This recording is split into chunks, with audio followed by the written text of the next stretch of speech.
कभी कभी ऐसा होता है ना कि हमारा मन बस चुप होने का नाम ही नहीं लेता। एक आवाज है जो अंदर ही अंदर चलती रहती है, जो हमें थका देती है।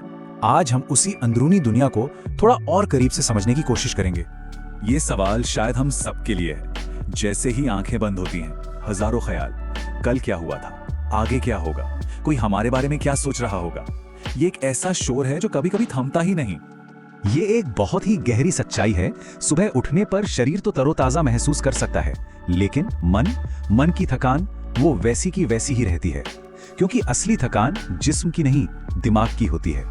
सोचिए, हमारा दिमाग एक मशीन की तरह है जिसका काम है समस्याओं को सुलझाना। लेकिन जब यही मशीन बिना रुके 2400 घंटे चलती रहती है तो ये सिर्फ सोचना नहीं रह जाता। ये एक ऐसी प्रक्रिया बन जाती है जो हमें अंदर से धीरे धीरे खोखला करने लगती है। तो चलिए इस एहसास को, इस अनुभव को एक नाम देते हैं और समझते हैं कि ये अंदरूनी तूफान असल में है क्या। जी हाँ, अंदर तूफान, एक बेचैनी, एक उथल पुथल जो दिन रात चलती रहती है। बाहर से शायद कोई इंसान बिल्कुल शांत दिखे, लेकिन उसके अंदर एक तूफान चल रहा होता है। दिमाग सवाल पूछता है, जवाब ढूंढता है, और हर जवाब के साथ एक नया सवाल खड़ा हो जाता है। मनोविज्ञान की भाषा में इस अंदर के तूफान को रूमिनेशन कहते हैं। ये सिर्फ सोचना नहीं है, ये अपनी ही परेशानी के बारे में बार बार सोचना है। ये एक ऐसा गोल चक्कर है जिसमें हम अपनी ही नकारात्मक भावनाओं में फंस कर रह जाते हैं। देखिए, मददगार सोच और रूमिनेशन में एक बहुत बड़ा फर्क है। एक तरफ जो सोच हमें रास्ता दिखाती है, वो समाधान ढूंढती है, आगे की तरफ देखती है, और दूसरी तरफ है रूमिनेशन, जो हमें बस अतीत की गलतियों में और उन्हीं समस्याओं में उलझाए रखता है। तो सवाल यह है कि ये तूफान आता कहां से है। दरअसल हमारी कुछ मानसिक आदतें ही इसे और बढ़ावा देती हैं, जैसे हर चीज में परफेक्शन की चाह रखना, या फिर पुरानी गलतियों के लिए खुद को सजा देते रहना, या भविष्य को लेकर बेवजह का डर। हमारा दिमाग सोचता है कि ये हमें बचा रहा है, पर असल में वो हमें एक जाल में फंसा रहा होता है। लेकिन एक मिनट के लिए रुकते हैं। चलिए अब अपना नजरिया बदलते हैं। क्या हो अगर ये कोई कमी ना हो बल्कि एक छुपी हुई ताकत हो। जरा सोचिए, क्या हो अगर ये ज्यादा सोचने की आदत कमजोरी नहीं बल्कि एक सुपर पावर हो, एक ऐसी शक्ति जिसे हमने अब तक सही दिशा देना नहीं सीखा है। जो लोग बहुत गहरा सोचते हैं, उनका दिमाग हर चीज को हर पहलू से देखता है, बस उसे काबू में करने की जरूरत है। ये बात कितनी सही है।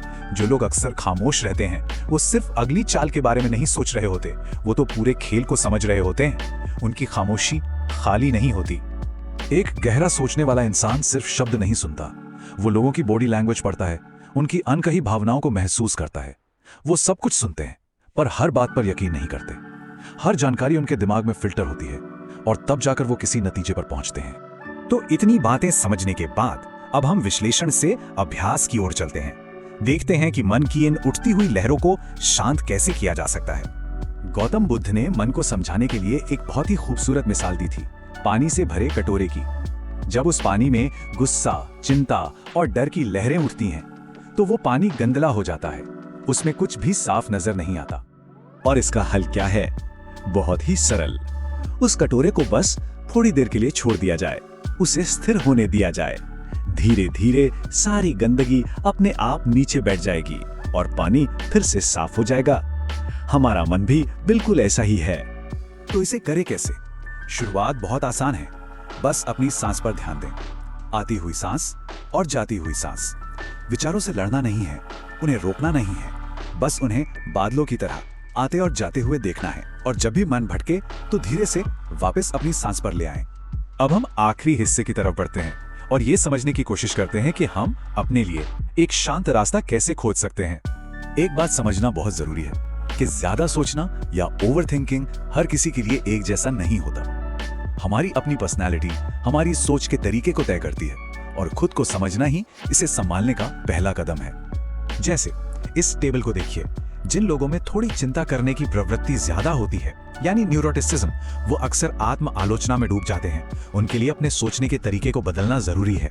वहीं जो लोग बहुत कर्तव्यनिष्ठ होते हैं, वो परफेक्शन के बारे में सोचते रहते हैं। उनके लिए जरूरी है कि वो अपने लक्ष्य थोड़े लचीले बनाएं और सिर्फ नतीजों पर नहीं, सफर पर भी ध्यान दें।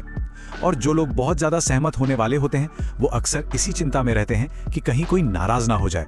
उनके लिए अपनी भावनात्मक सीमाएं तय करना सीखना बहुत जरूरी हो जाता है। और आखिर में बस इतना याद रखना है कि असली लड़ाई बाहर किसी से नहीं है, असली जीत अपने ही मन को जीतने में है। जब कोई इंसान अपने मन पर काबू पा लेता है तो फिर उसे कोई नहीं हरा सकता। जाते जाते बस एक सवाल, क्या हो अगर हमारा मकसद मन को चुप कराना हो ही ना? क्या हो अगर असली मकसद ये समझना हो कि हमारा मन हमसे कहना क्या चाहता है? शायद असली शांति उसे चुप कराने में नहीं बल्कि उसे सुनने में है।